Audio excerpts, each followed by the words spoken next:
If Amazon Prime, it should have been crazy. Mine was 2 days ago. I ordered it on the day.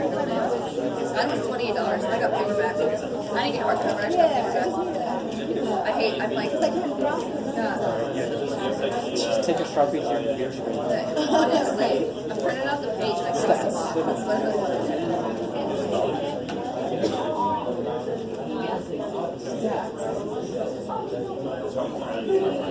Wait till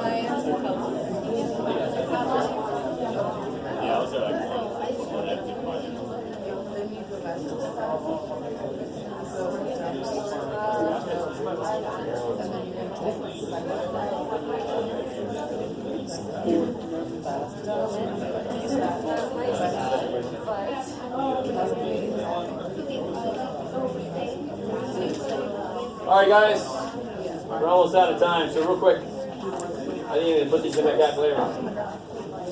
This is the work for the first step here, right? If it comes out to a non-whole number, you round up. What's the fourth number of these in order? Hopefully, who? 70? So whoever scored a 70 out of this little group, they were officially in the 17th percentile. I like it. Let's see. This one, 87% of 20 is this. And real quick, I don't think I said it this way yet, but why does it make sense that this is the work? Because the 87th percentile should be 87% of the way into the list.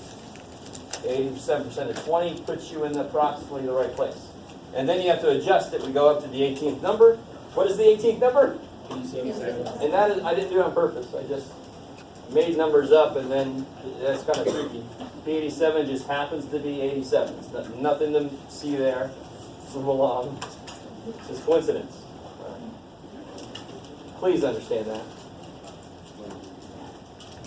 And this is really just going back to the very first thing I said about percentiles. What does the 35th percentile mean? Yeah, you scored higher than 35% of the students of everyone else.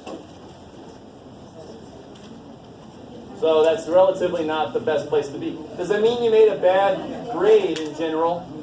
No, you could have made a 95 if everybody like aced it and you're one of the few that missed a problem. That could be your grade. It's still good. We'll do this part D next time.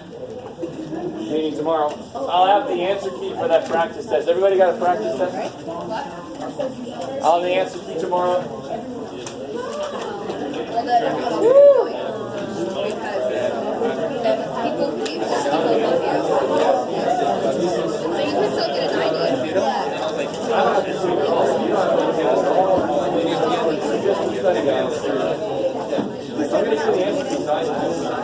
I don't need it back. Oh no, it's like a surprise.